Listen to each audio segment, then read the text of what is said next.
ये आकाशवाणी है। कृपया हमारे अगले प्रसारण की प्रतीक्षा कीजिए। ये आकाशवाणी है। अभी आप आज राज्यसभा में प्रश्नकाल के दौरान हुई कार्यवाही की रिकॉर्डिंग सुनेंगे। This is the Delhi station of Akashvani. Please stand by for our next broadcast. You will now listen to the proceedings during the question hour in Rajya Sabha today. Question number 256, Shri Niranjan BC.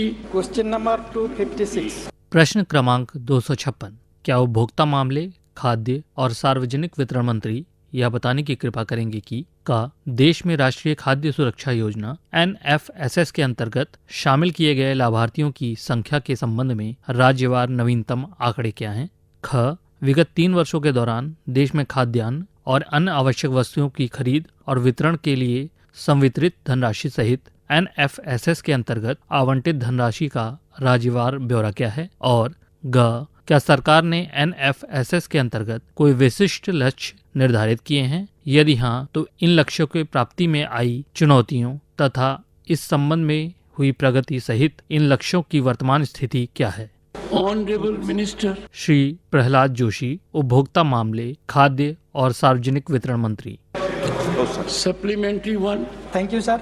What action is being taken by the government to complete the eKYC exercise of ration card beneficiary under National Food Security Act, and as well as when the left out BPL family will be provided with ration card under National Food Security Act? Honorable Minister. Sir eKYC up to 60% अभी पूरा हुआ है sir, और इसमें कई राज्य specially Delhi अभी शुरू किया है 2 महीने से। उससे पहले दिल्ली का बिल्कुल नहीं था, इसीलिए 74 crore out of 80 crore 74 crore nearly complete हुआ है। अभी दिल्ली भी कर रहे हैं, बाकी राज्य जो अभी तक नहीं किया है उन लोगों को हम सरकार से, भारत सरकार से, डिपार्टमेंट से हम लोग लगातार हम उनको रिमाइंडर भी दे रहा है। 60 करोड़ बेनिफिशियरीज, दैट इज 74% अभी कंप्लीट हुआ है। आई करेक्ट माई सेल्फ, 74% अभी तक कंप्लीट हुआ है। eKYC प्रोसेस कंप्लीट हुआ है। और जहाँ तक राशन कार्ड का इशू करने का सवाल है, उसमें तो स्टेट गवर्नमेंट को जिम्मेदारी दिया गया है। तो according to the law and under the federal structure इसको स्टेट गवर्नमेंट को निर्णय करना है। स्टेट गवर्नमेंट को निर्णय करने के लिए अभी जो 50% in urban area and 75% in rural area, इसका एक सीलिंग लिमिट हमने दिया है। उस सीलिंग लिमिट के अनुसार, with in that ceiling limit, state governments इसको वेरीफाई करना चाहिए और वेरीफाई करके जो इनएलिजिबल है उनको निकालना है, जो अभी एलिजिबल हुआ है उनको जोड़ना है। ये तो काम लगातार करना है, लेकिन अभी स्टेट गवर्नमेंट के तरफ से नहीं हो रहा है। Second supplementary, Shri Niranjan BC। मैं माननीय मंत्री जी से ये पूछना चाहता हूँ कि राष्ट्रीय खाद्य सुरक्षा अधिनियम के तहत BPL फैमिली रेशन कार्ड लाभार्थियों की आर्थिक स्थिति पिछले 12 साल से बदल गई होगी। क्या मंत्रालय ने ऐसे अयोग्य लाभार्थियों की पहचान की है जो बहिष्करण मानदंड में आ सकते हैं, और नया जो एक्चुअली गरीब है, बिलो पॉवर्टी लाइन में है, उसको वही रेशन कार्ड देने की मंत्रालय की क्या उसमें नियम है? Honourable minister. सर, वेरिफिकेशन का सिस्टम, ये तो मानदंड जो है, जैसे मैंने पहले भी कहा, मानदंड जो है वो स्टेट गवर्नमेंट निर्णय करते हैं। उसमें तो ऐसे तो better targeting beneficiaries under national food security act, the act provide for coverage up to 75% of the rural and up to 50% of the urban population, which is census 2011 के आधार पर हुआ है। इसका 81.35 करोड़ हो जाएगा, लेकिन इसमें अभी तक हुआ है 80.56 करोड़, नियरली अभी वो 80 करोड़ वैकेंसीज ही पेंडिंग है। उसके अलावा अगर अपडेट करते जाते हैं तो, फॉर एग्जांपल, मैं डिटेल में नहीं जाना चाहता हूं सर, सिंगल मेंबर अंत्योदय अन्न योजना रेशन कार्ड, ये तो हमने जो अभी eKYC किया है उसके आधार पर हमने दिल्ली में बैठ के eKYC टेक्नोलॉजी उपयोग करके जो किया है, उसमें तो सिंगल मेंबर अंत्योदय अन्न योजना रेशन कार्ड, मीन्स अंत्योदय अन्न योजना रेशन कार्ड में पर कार्ड 35 केजीज अनाज मिलता है। ये 35 केजीज एक व्यक्ति है तो भी 35 केजी दे रहे हैं। ऐसे बेनिफिशियरी है 30,63,998 और बेनिफिशियरीज अबव 100 एज वो है 5,60,775 और single member ration card having beneficiaries below 18 years 15 साल का, 10 साल का, 12 साल का ऐसा है तो 2,11,000 ऐसे बहुत है। ये सब हमने डाटा भी, मैं और डिटेल में जाना नहीं चाहता हूँ, ऐसे बहुत है। डुप्लीकेट बेनिफिशियरीज कितना है, कितने लोग मर गए हैं, ये सब डाटा अभी ई-केवाईसी में आया है। ये हमने पूरा एक सॉफ्टवेयर लेके और एआई के द्वारा हमने पूरा इसको छीन-छान करके हमने स्टेट गवर्नमेंट के साथ भी कुछ शेयर किया है। मैं स्टेट गवर्नमेंट को निवेदन करता हूं, करोड़ों करोड़ों लोग, क्योंकि मैं ये कहना चाहता हूं according to the NITI Aayog nearly about 25 crore people have come out of the multi dimensional poverty. अगर नीति आयोग का अगर ये मानते नहीं तो वर्ल्ड बैंक भी कहा है 13 करोड़ लोग मल्टी डायमेंशनल पॉवर्टी से बाहर आया है। ये सब देखते हुए स्टेट गवर्नमेंट्स को एक्टिव होकर करते हैं तो जो इनएलिजिबल बेनिफिशियरीज है उनको निकाल सकते हैं। और क्राइटेरिया सर मैं आपको ये स्पष्ट करना चाहता हूं सर, क्राइटेरिया हम डिसाइड नहीं करते सर। क्राइटेरिया जो हमने सीलिंग लिमिट दिया है within that state government has to decide the criteria. इसके कारण हमने जो आंकड़ा उपलब्ध किया है उसका उपयोग करते हुए ठीक तरते सर्वे करते हैं तो वो भी टेक्नोलॉजी उपयोग करके अपने हिसाब से, हम तो ये नहीं कह रहे कि हम जो बोले हैं वही करो, लेकिन हमने डाटा उपलब्ध करते हैं। लेकिन डाटा उपलब्ध करने के बाद उसका उपयोग करना और उसके राइट बेनिफिशियरीज को हम लोगों को ऐड करना और इनएलिजिबल को डिलीट करना ये स्टेट गवर्नमेंट का काम है। हम लगातार अभी भी स्टेट चीफ सेक्रेटरी का कॉन्फ्रेंस भी हुआ था तो उसमें तो हमारा सेक्रेटरी और हमारे पूरा टीम उन लोगों को समझाया है इसमें कैसे आपको आगे बढ़ सकते हैं। पूरा डाटा के साथ हमने दिया है, वो अगर वो काम करते हैं तो देश के लिए, गरीब लोगों के लिए बहुत भला होगा सर। सप्लीमेंट्री 3 श्री अशोक कुमार मित्र। हमारे देश की पब्लिक डिस्ट्रीब्यूशन सिस्टम से सप्लाई होने वाला करीब 28% अनाज बेनिफिशियरी तक पहुंच नहीं पाता। इस लीकेज की वजह से सरकारी खजाने को 69,000 करोड़ का नुकसान हुआ है। यह तकरीबन 20 मिलियन टन गेहूं और चावल है जो कि देश की काफी आबादी का पेट भर सकती है। यह अध्ययन 2022-23 के बीच हाउस होल्ड कंजम्पशन एक्सपेंडिचर सर्वे और FCI की मासिक ऑफटेक रिपोर्ट के आधार पर है। मेरा प्रश्न है कि सरकार इस गंभीर लीकेज और नुकसान को रोकने के लिए क्या ठोस कदम उठा रही है? क्या लीकेज को रोकने के लिए कोई तकनीकी सिस्टम जैसे कि रियल टाइम ट्रैकिंग या बायोमेट्रिक वेरिफिकेशन लागू करने पर विचार किया जा रहा है? धन्यवाद। ऑनरेबल मिनिस्टर, ई पॉस के थ्रू ये तो हम ऑलरेडी कर रहे हैं। The National Food Security Act provides the coverage up to 75% and 50% in urban areas. There is a, मैंने जैसे कहा, still there is a scope for the around 79 lakh within the, ये कुछ भी नहीं करते हैं तो भी 80 लाख अभी भी वैकेंसीज अवेलेबल है। लेकिन जहाँ तक लीकेज का और जिस गरीब को पहुँचना चाहिए अगर वो पहुँच नहीं रहे तो हमारे तो काम है, जो गोडाउन रहता है, स्टोरेज पॉइंट रहता है, वो स्टोरेज पॉइंट तक पहुंचाना भारत सरकार का काम है। बाकी जो है वो बाकी डिस्ट्रीब्यूशन और डिस्ट्रीब्यूशन के बाद क्योंकि ये भारत सरकार और राज्य सरकार दोनों मिलकर काम करना है। और कल ही मीडिया में आया है कर्नाटक के हावेरी में इतनी बड़ा मात्रा में चोरी करके वो राइस लेके जा रहा है, लेकिन इसके ऊपर स्ट्रिक्टली सभी, एक कल ही आया है इसी में जिक्र कर रहा हूँ, कई राज्यों में भी हुआ होगा, लेकिन इसको स्ट्रिक्टली इम्प्लीमेंट करना है और टारगेट जिसको हमने किया है उन लोगों को पहुंचाने का काम state government. Supplementary number 4 Shri Jairam Ramesh. Thank you, Mr. Chairman, sir.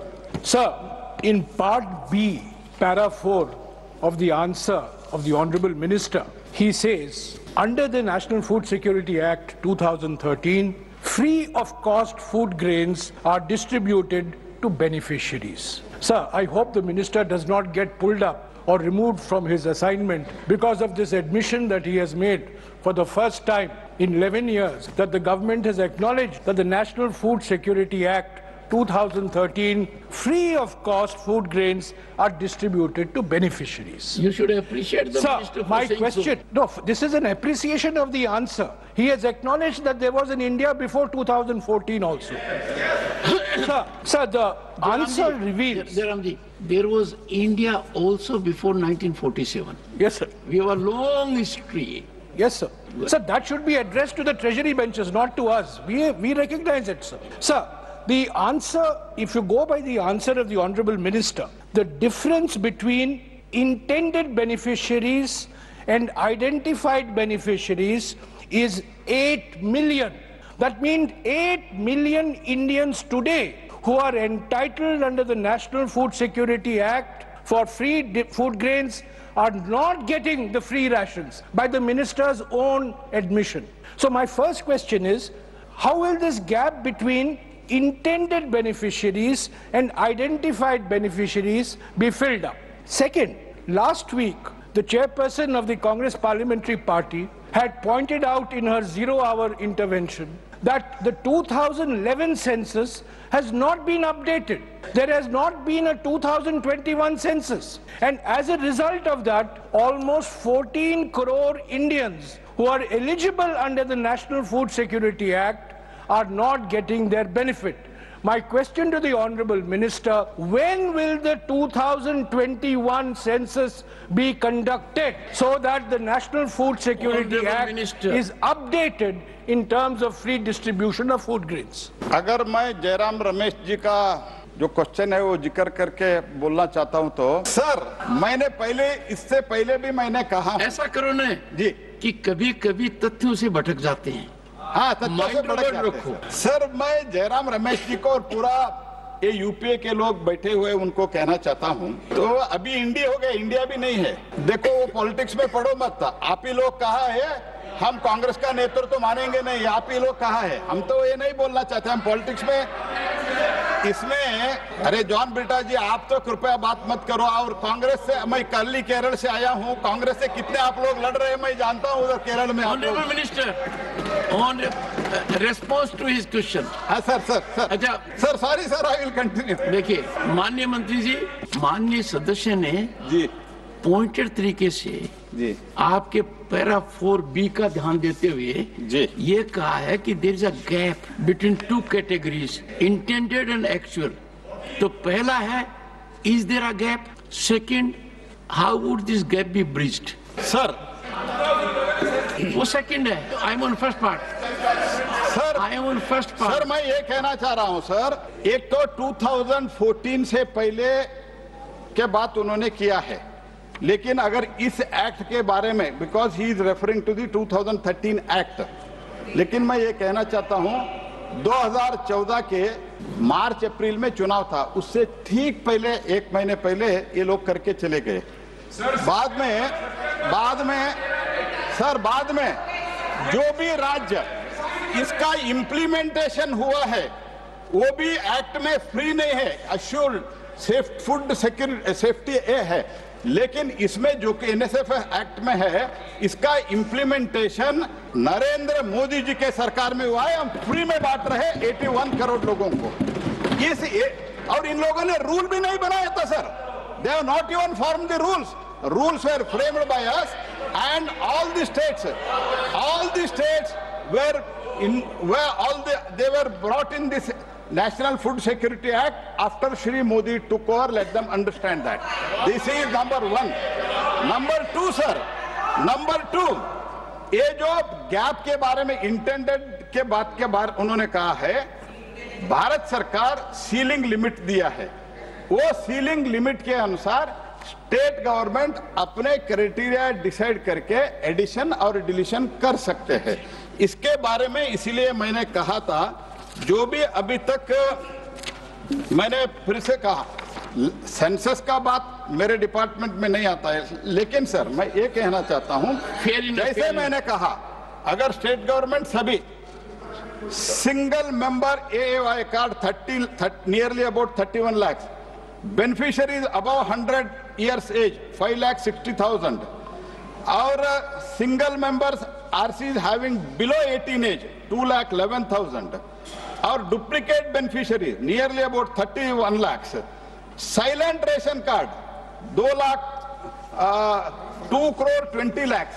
ऐसे बहुत चीजें जो है, अगर हमने जो डाटा शेयर किया है वो रिप्लेस करके राइट बेनिफिशियरी को देने का काम स्टेट गवर्नमेंट का है। स्टेट को बार बार याद भी दिला रहे हैं। इसमें जो जयराम रमेश जी कर्नाटक से आते हैं उधर भी नहीं हुआ, और कृपया उनका इन्फ्लुएंस करके उधर खड़गे जी भी बैठे ठीक करते हैं, तो कम से कम एक राज्य को बेनिफिट होगा।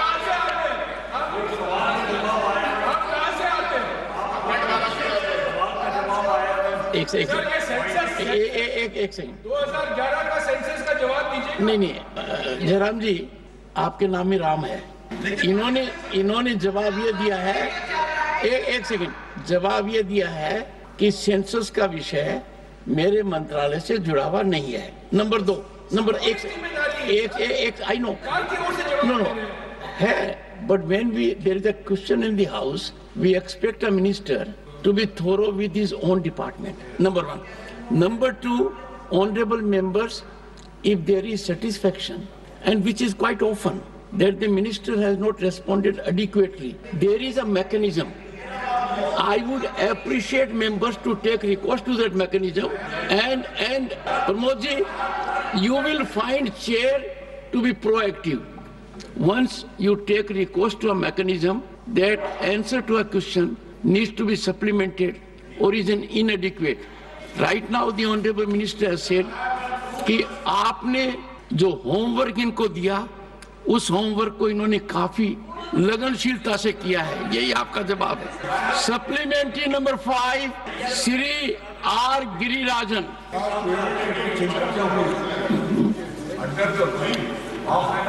Thank you, Honorable Chairman, sir. Honorable members, I had indicated to the House I will be open to such discussions. So far, nothing is on my table. Once there will be something on my table, in accordance with rules, I will discuss with leader of the House and leader of the opposition. But as of now, there is nothing on my table with respect to any discussion, nothing on my table. Thank you, Honorable Chairman, sir. Honorable leader of the opposition. ये चिंता हो गई है कि 2021 के census publish नहीं होने के वजह से, सॉरी 2021 सॉरी, तो नहीं होने के वजह से करोड़ों लोग, गरीब, दलित, पिछड़े, एसटीज, इनको अनाज नहीं मिल रहा है।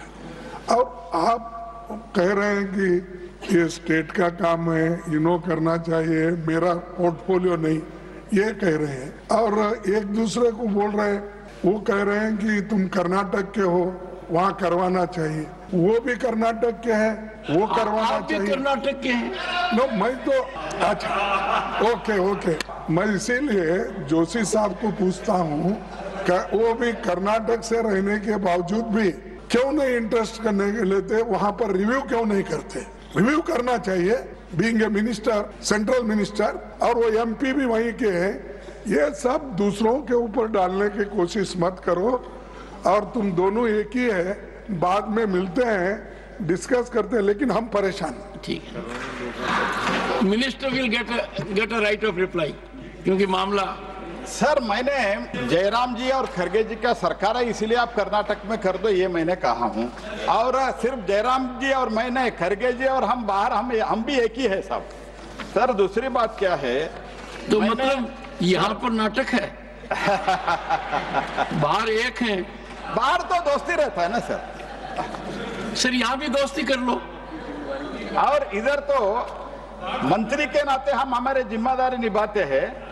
बाहर तो जब मिलते हैं वो तो उन्होंने जो कहा इसके लिए मैं रिप्लाई दे रहा हूं सर। सर मैं इससे पहले भी मेरा सप्लीमेंट्री में जो रिप्लाई दिया हूं, इन लोगों ठीक तरह से सुन के समस्या के बारे में बात नहीं करते सर मैंने पहले भी कहा 24.82 crore people escaped the multi-dimensional poverty in last 9 years of Shri Modi government. ये तो नीति आयोग का रिपोर्ट है। और उसके साथ इससे पहले सर 25 करोड़ लोग मल्टी डायमेंशनल पॉवर्टी, ये पूरा बहुत ही गरीबी के रेखा से ऊपर आया है, ये रिपोर्ट है। ये मोदी जी के सरकार के ये जो गरीब कल्याण, बहुत गरीब कल्याण वेलफेयर स्कीम्स है, तो इसमें इससे कारण 25 करोड़ लोग बाहर आए हैं।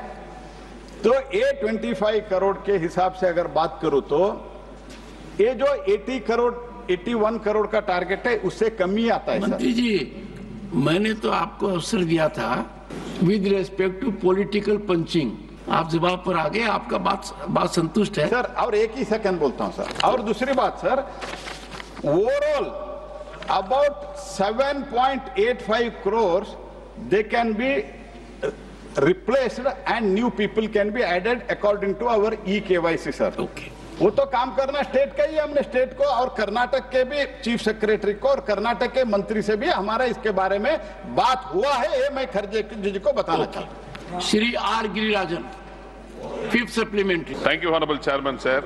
Through you, I would like to know from the Honorable Minister whether the Government of India is procuring nutritious millets and supplied to poor people under the National Food Security Scheme.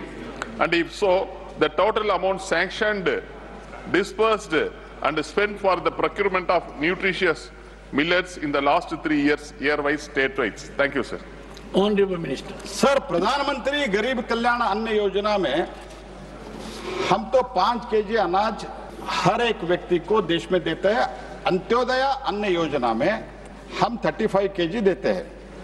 उसमें अगर 5 kg के अलावा कोई राज्य millet procure करके करना चाहते हैं तो भारत सरकार उसको अलो करते हैं, हमारे डिपार्टमेंट अलो करते हैं सर। अगर उसमें अगर थोड़ा कुछ ज्यादा खर्चा हो रहा है तो भी, अगर वो रागी खरीदते हैं, बाजरा खरीदते हैं, उसमें थोड़ा ज्यादा खर्चा होता है तो भी भारत सरकार बेयर करके, अगर हम 5 kg राइस दे रहे हैं सर, उसमें 4 kg हम राइस देंगे, चावल देंगे, 1 kg बाजरा देंगे, 1 kg रागी देंगे, बोले तो they have to procure from their state.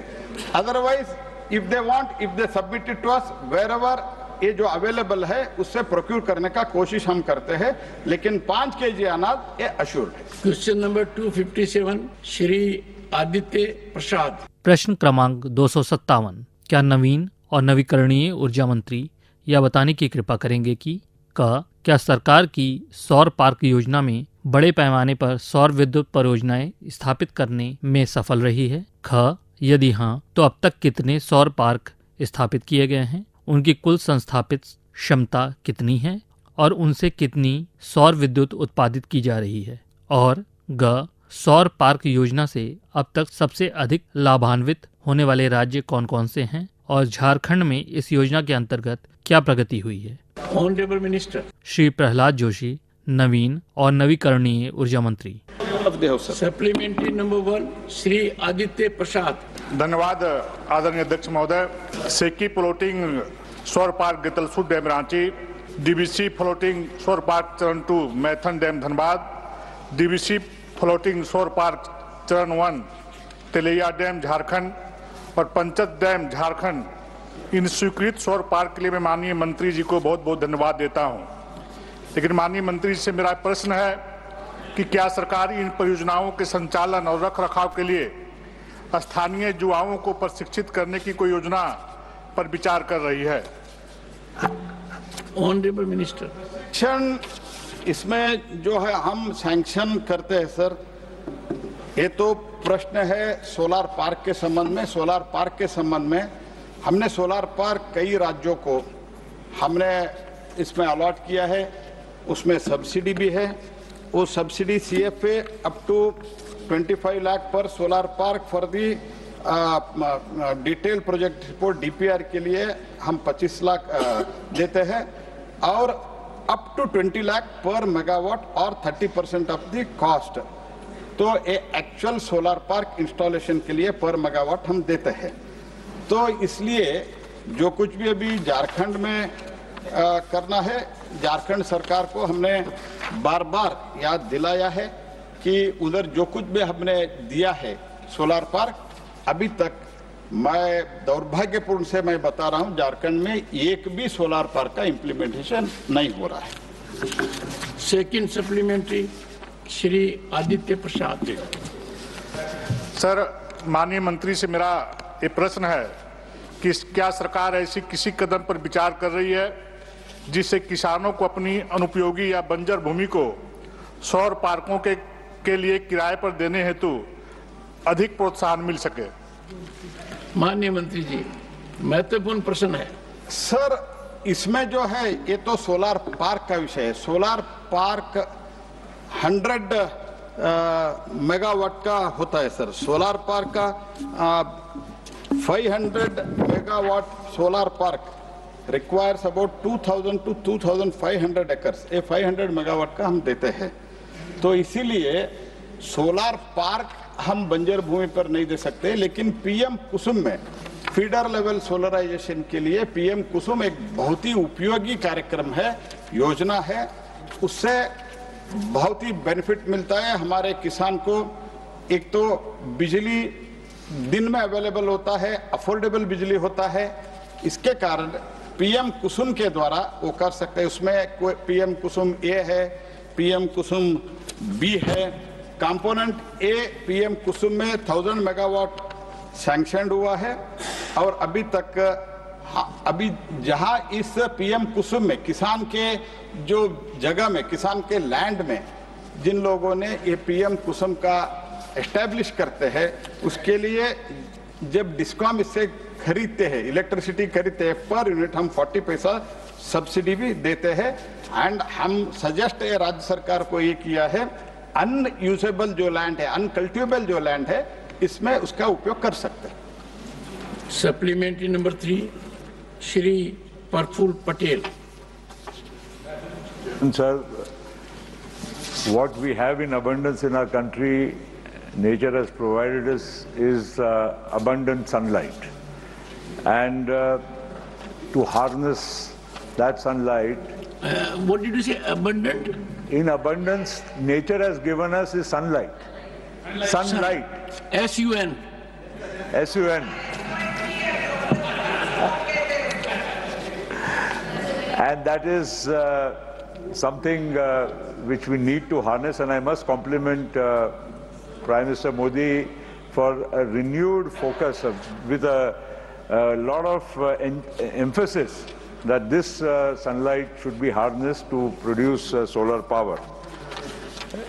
Sir, your state and Gujarat are probably the two states which are more blessed in terms of availability of land.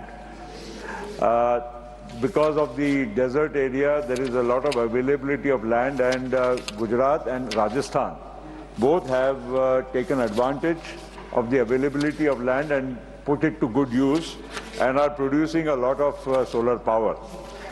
Other states, sir, states like Maharashtra and many other states are not able to make full use of this source of energy due to the paucity of land available. Say in Maharashtra, land is very expensive, private lands if you try to acquire. Government lands or banjar bhumi, आपने अभी कहा कि we are not putting it, we are not supporting that. You are supporting that, good.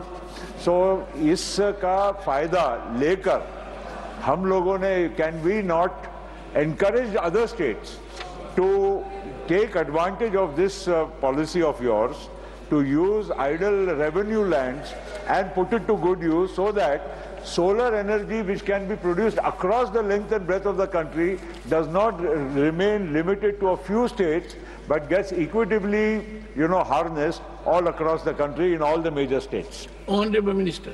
Sir, suggestion is well taken, sir, but I can say, जहाँ तक महाराष्ट्र का सवाल है, अभी महाराष्ट्र के सरकार पीएम कुसुम में तो एक बहुत बड़ा इनोवेटिव स्कीम, जो भी हम इसके लिए पीएम कुसुम में सब्सिडी दे रहे हैं, तो किसान से लैंड लेके, किसान को भाड़ा देके एस्टैब्लिश कर रहे हैं फीडर लेवल सोलराइजेशन का। महाराष्ट्र सरकार बहुत बढ़िया स्कीम लाया है।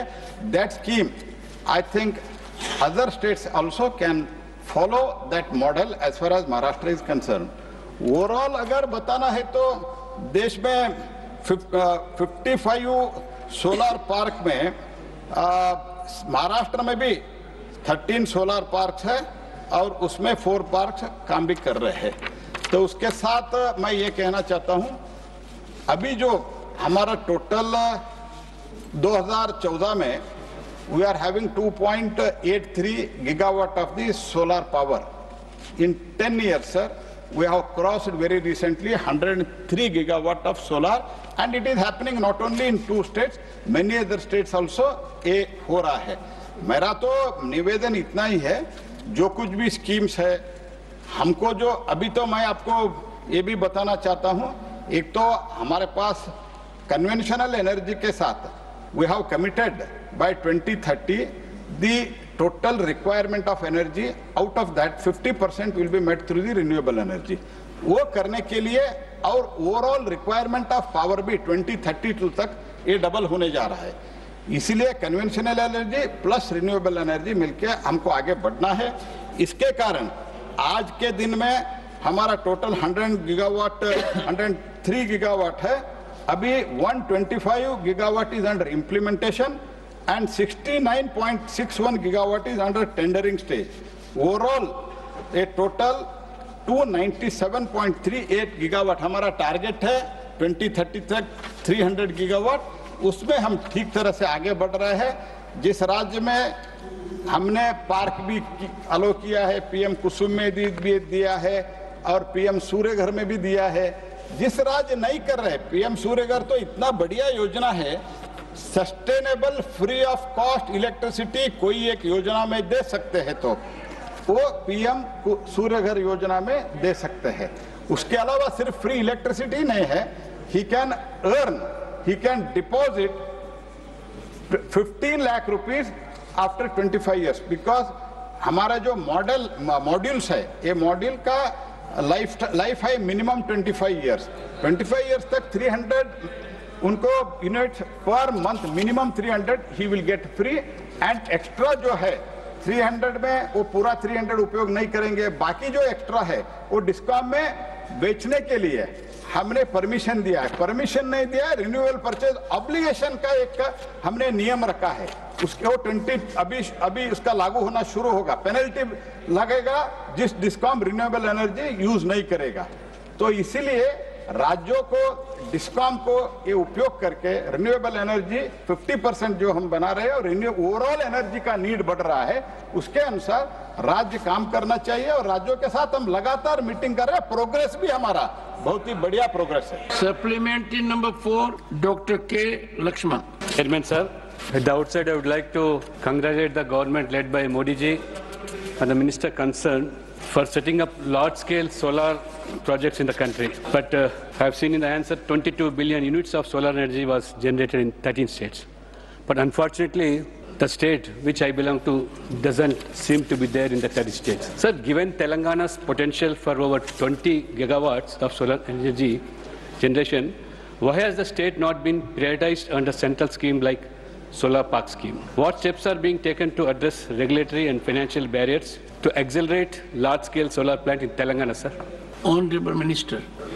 सर, ओवरऑल देश का और इन पर्टिकुलरली झारखंड का है, वो तेलंगाना के उन्होंने पूछा है सर। तेलंगाना का उधर भी सोलार पार्क अलॉटेड है सर।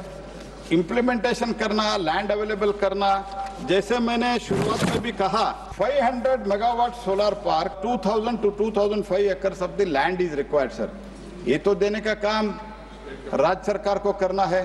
राज्य सरकार पहले भी नहीं किया है, आज राज्य सरकार भी नहीं कर रहे। हम तो जब मुख्यमंत्री भी अभी भी हमको मिले थे, शी हैड मेट मी, मैंने उनको भी कहा वो लैंड एक्विजिशन जहां बैरन लैंड है, बंजर भूमि है, वो दे दो। रेवेन्यू लैंड जो है वो रेवेन्यू लैंड में जो वो भी आप रेवेन्यू लैंड जहां आप उपयोग नहीं कर रहे उसका दे दो। और elevated solar park, solar energy का पार्क भी आप कर, सोलर एनर्जी का प्लांट भी आप लगा सकते हो। और तेलंगाना में solar park was allotted but was cancelled due to the non availability of land. हमने दिया था, इसमें सब्सिडी भी है। अगर नहीं करते हैं तो हम विथड्रॉ करके, क्योंकि जहां राज्य सरकार कर रहे हैं हम ज्यादा, ये 3-4 जो स्कीम है, पीएम कुसुम हो, पीएम सूर्यघर हो, सोलार पार्क हो, अगर एक राज्य नहीं करते हैं तो जहां राज्य कर रहे हैं हम उधर तो करवाते हैं, क्योंकि we need energy sir.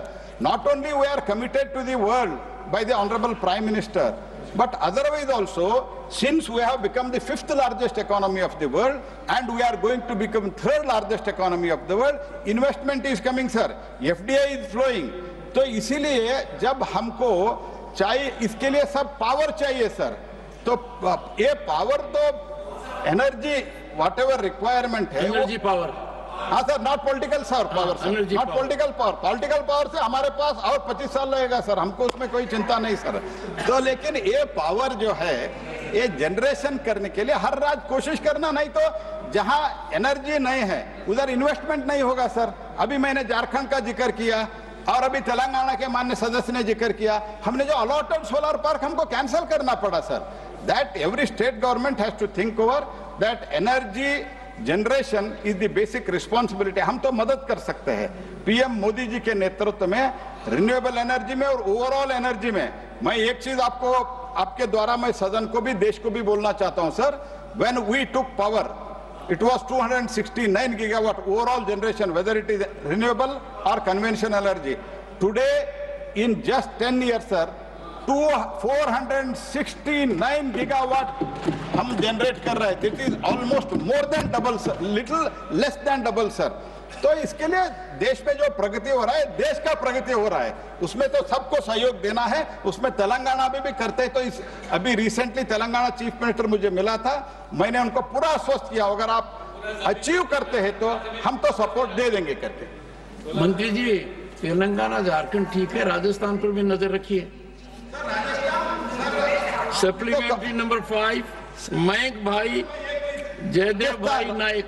Recent days, it is as far as renewable energy is concerned, they are doing very well. मुझे कहना था, मैंने कह दिया कि तेलंगाना पर नजर ठीक है, झारखंड पर ठीक है, राजस्थान पर भी रखो, क्योंकि प्रफुल्ल पटेल ने कहा कि गुजरात और राजस्थान सौभाग्यशाली हैं जमीन के मामले में, तो उधर भी नजर रखो.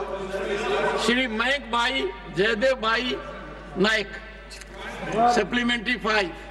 सर, माननीय प्रधानमंत्री मोदी जी के नेतृत्व में इस क्षेत्र में बहुत बड़ा काम हो रहा है.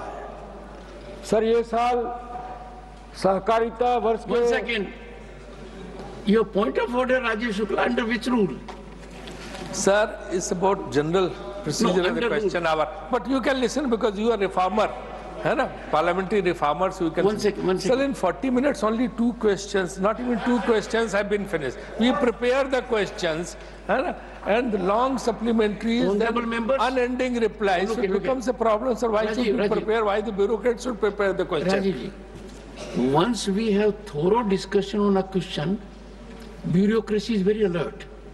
I'll tell you why. They do not know which question will come to begin with, unless it is listed. But if there is threadbare micro level analysis here, then the bureaucracy, and mind you, we are proud of our bureaucracy. They deliver, but we have to keep everyone alert. We have to be alert, they have to be alert. And therefore, on these issues, if you examine the questions that have been taken, are connected with the entire country as such, entire population, even reflection of leader of the opposition. Yes, supplementary number 5, point well taken. Sir, मैं आपके माध्यम से माननीय मंत्री जी से जानना चाहता हूं कि इस साल ये सहकारिता वर्ष की पूरे देश में मनाया जा रहा है. क्या सरकार ऐसी जो सहकारी संस्था है, जैसे दूध की डेयरी है, सहकारी मंडली है, कोऑपरेटिव बैंक है, उस पे ये सोलार पैनल लगाने का कोई विशेष प्लान करके, कोई विशेष योजना करके गांव गरीब किसान मजदूर को जो दूध की डेयरी मंडली में जो बिजली का बचाव होता है, तो उसके कारण गांव और गरीब का किसान जो है वो मजबूत होता. तो ये सहकारिता वर्ष जो मनाया जा रहा है, उसमें सरकार इस योजना में कोई लाभ दे रही है क्या, वो मैं आपसे जानना चाहता हूँ. माननीय मंत्री जी। गोडाउन के ऊपर, सरकारी बिल्डिंग के ऊपर रूफटॉप सोलार लगाने के लिए संबंधित राज्यों को, संबंधित विभाग को हम लगातार रिमाइंडर भेजते रहे हैं सर। बाकी इसमें तो स्कीम में एक पीएम कुसुम है, पीएम सूर्यघर है, पीएम सोलार पार्क है। ऐसी योजना में ये गोडाउन के ऊपर जो उनके बात कर रहे हैं वो अभी शामिल नहीं है सर। तो मैं बहुत संक्षेप में उत्तर इसलिए दे रहा हूं कि आपका जो कमेंट है वो भी आप मैंने तो ये बताइए कि शामिल नहीं है पर इस पर विचार कर रहे हैं। जी सर, विचार कर रहे हैं।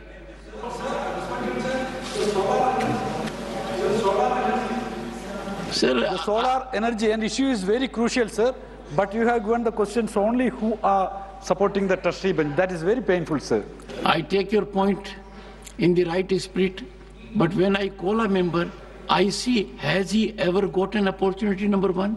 And can he put the minister in tight spot? And that is why Chair Ramesh was given opportunity, R. Girirajan was given opportunity, all of them. Purpose is we get the best out of the government. I try to spread out limitation. Question number 258, Shri Eram Venkata Subba Reddy.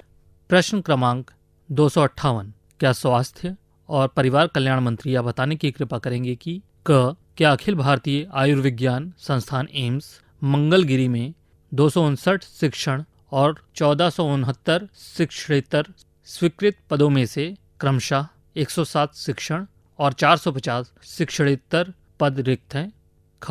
क्या AIIMS Mangalagiri में 41% रिक्तियां सभी AIIMS में सबसे अधिक है? क्या मंत्रालय उपर्युक्त रिक्तियों को भरने के लिए विशेष अभियान चलाने का विचार कर रहा है? और यदि नहीं तो इसके क्या कारण हैं? ऑनरेबल मिनिस्टर श्री जगत प्रकाश नड्डा, स्वास्थ्य एवं परिवार कल्याण मंत्री। On the table of the House. Supplementary number 1, Shri Y.V. Subba Reddy. Sir, Honorable Minister has given in his reply, total sanctioned posts of 1728, only 1290 posts have been filled.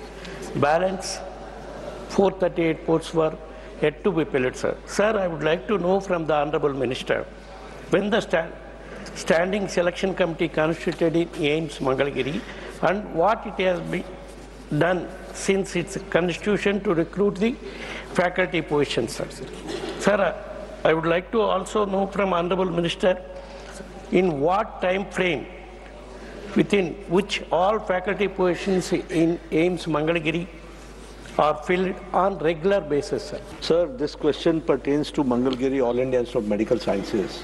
But in my very detailed reply, while answering the debate on the working of the Ministry of Health and Family Welfare, I had elaborated and said that we have to understand two things. Number one, that the All India Institute of Medical Sciences have grown in a very short span of 10 years under the dynamic leadership of Prime Minister Modi from 6 to 22.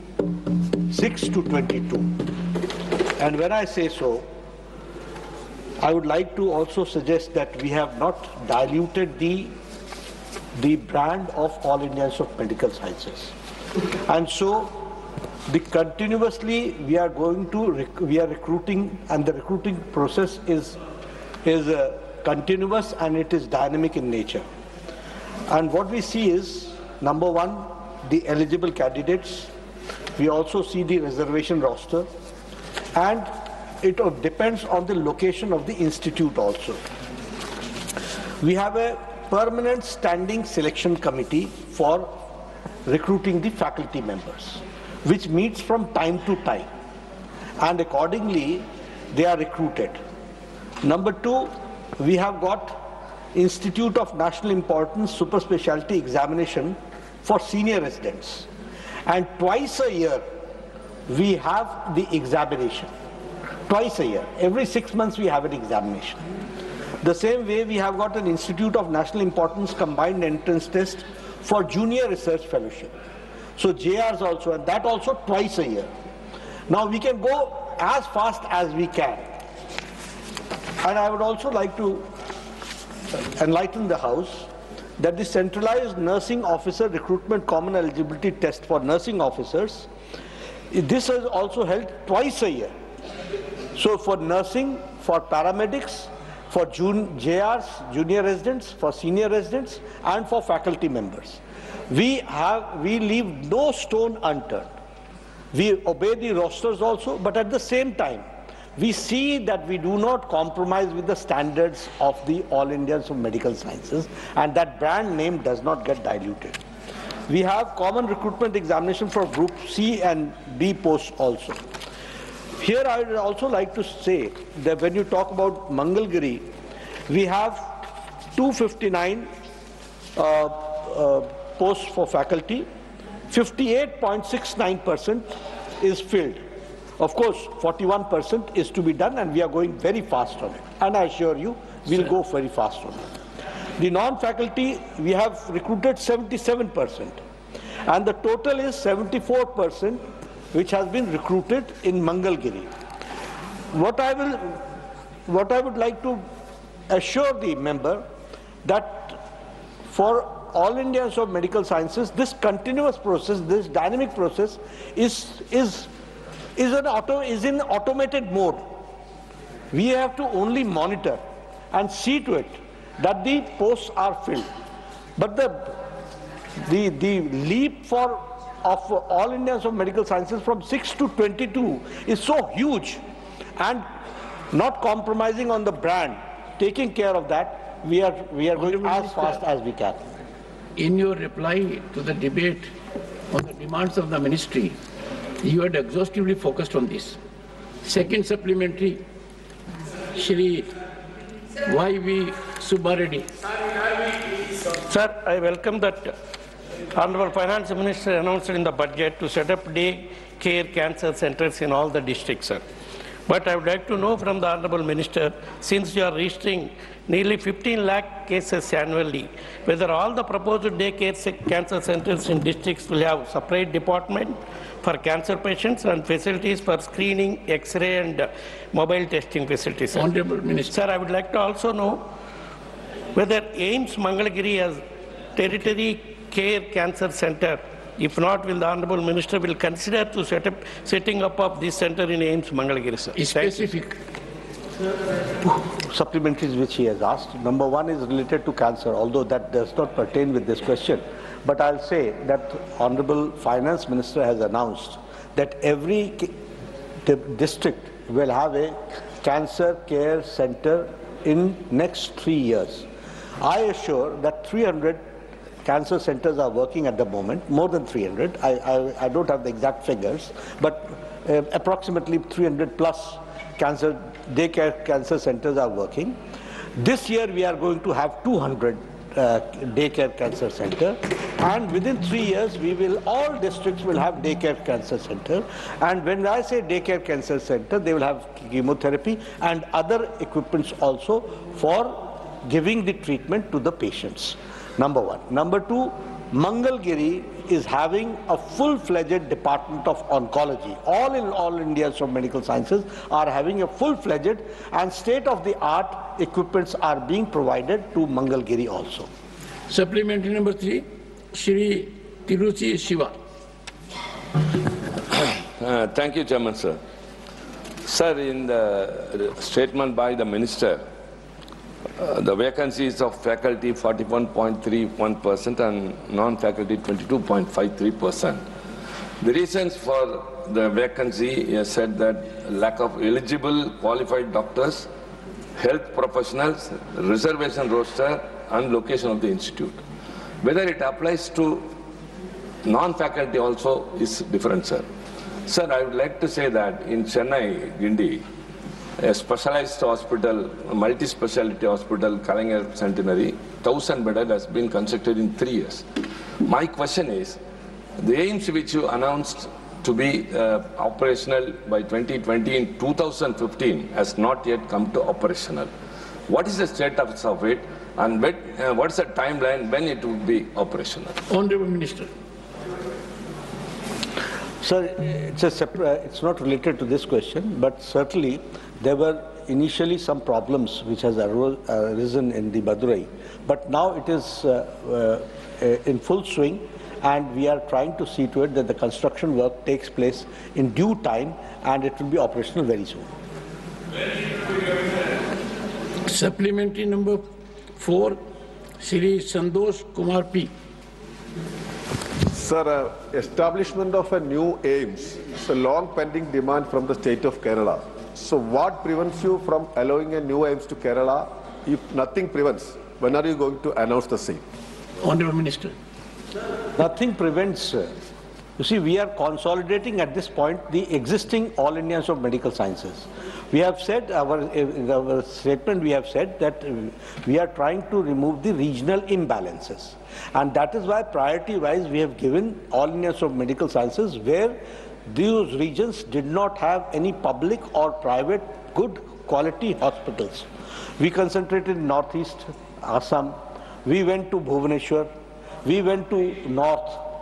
So we are trying to see to it that the areas which have been ignored, they have been taken care, and Kerala will be also taken care. Supplementary number. Sir, this is absolutely injustice. Sir, this is injustice to Kerala. Supplementary number 5, Shri Sanjay Kumar Jha. Sanjay Kumar Jha. मैं आदरणीय सभापति महोदय, श्री संजय कुमार झा, सभापति महोदय, मैं आपके माध्यम से मंत्री जी से पूछना चाहता हूं कि आदरणीय प्रधानमंत्री संजय कुमार झा बिहार का दूसरा एम्स दरभंगा में उसका शिलान्यास करने के लिए शिलान्यास किया। हमारे मुख्यमंत्री नीतीश कुमार जी भी थे।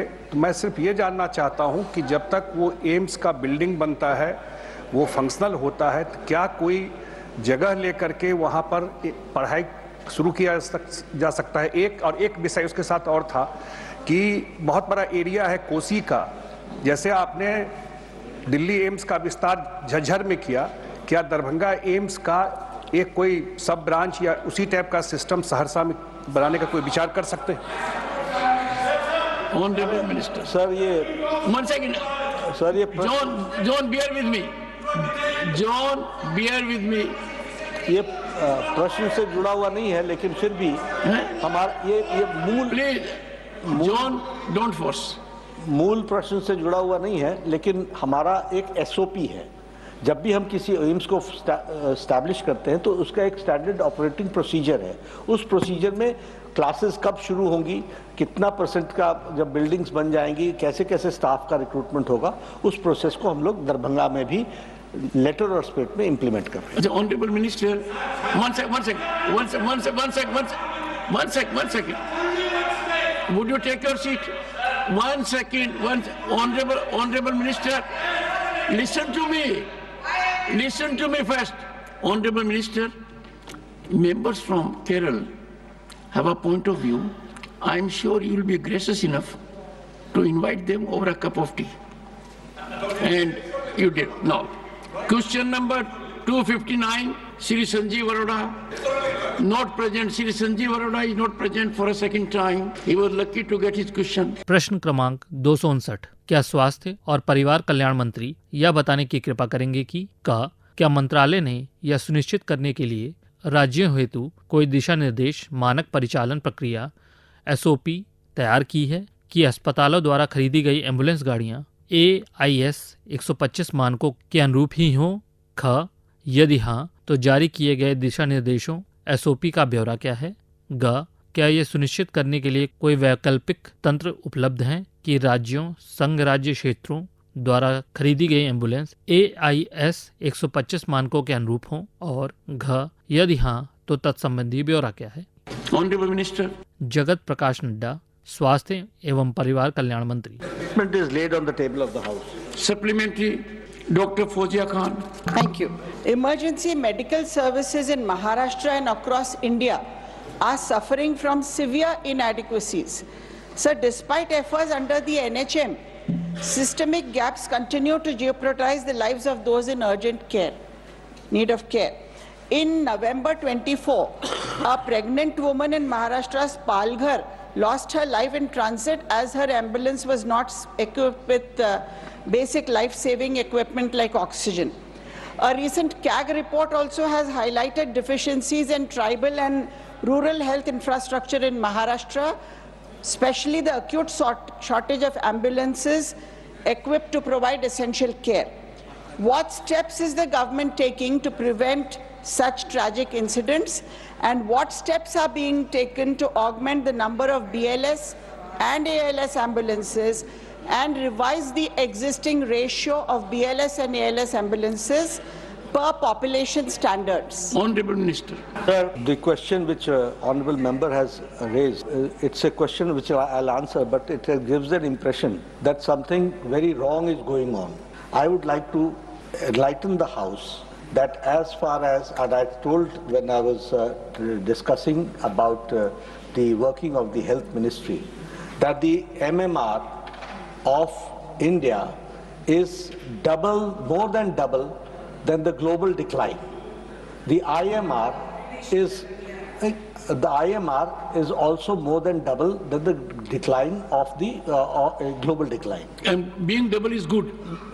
It should. Okay. Sometimes being double may be bad. The decline is much more. Rate of decline is much more. The mortality. So, lot good things are being done by Ministry of Health and Family Welfare. Now, as far as the NHM is concerned, National Health Mission, what we do is we give them technical support, we give them financial support, and it is according to the program implementation plan. Every district, every state has to make a program implementation program. In that they have to enlist what do they need, whether they need equipment, whether they need ambulances, what is the need of that district. And I'm happy to share with you that Government of India takes care of fulfilling all those demands which are in the program implementation, which are mutually agreed upon. Now, as far as the automotive industry standard, which has been laid down by the Ministry of Road and Highways, AIS 125, called as the National Ambulance Code, we supply to all states, UTs, and also to the NGOs. Now, it specifies, we have all vehicles which we supply, is there, the vehicle dimension is there, the loading capacity is also told, the safety features are there, fire extinguisher is there, emergency exits are there, and as you said, you yourself said, that basic life support and advanced life support. So this also we keep on doing it according to the population. For 5 lakh population, we have got advanced, and for 1 lakh population, we have got DSL. So we assure the member that it will be taken care. अभी आप आज राज्यसभा में प्रश्नकाल के दौरान हुई कार्रवाई की रिकॉर्डिंग सुन रहे थे. You were listening to the proceedings during the question hour in Rajya Sabha today. This broadcast came to you from the Delhi station of Akashvani.